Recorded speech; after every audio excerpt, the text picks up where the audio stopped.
How to fix Valorant being stuck at loading screen. Hello everyone, my name is Mal and in this video I'm going to show you how you can fix it. So to know how you can do this, watch this video till the very end and follow the steps.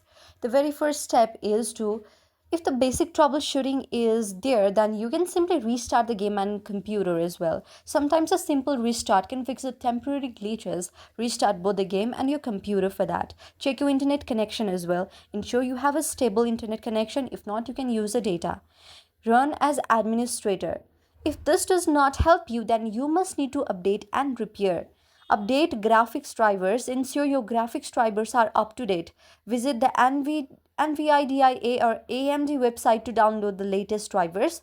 Update Valorant and then repair Valorant as well by the following steps.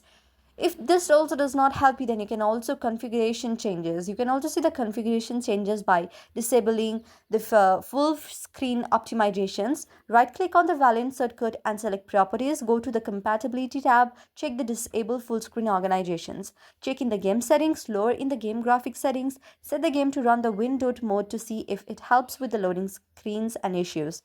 Now some advanced solutions for solving this problem is adjust DNS settings.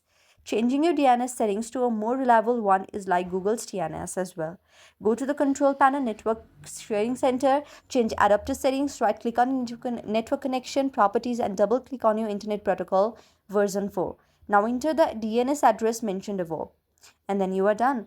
You can also check the background applications, check your Windows Defender firewall and reinstall the Valorant if any of this does not work. So by following these steps, you should be able to resolve the issues of Valorant being stuck at the loading screen during map loading.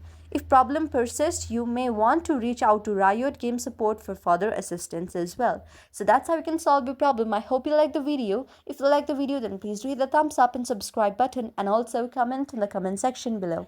Thank you for watching.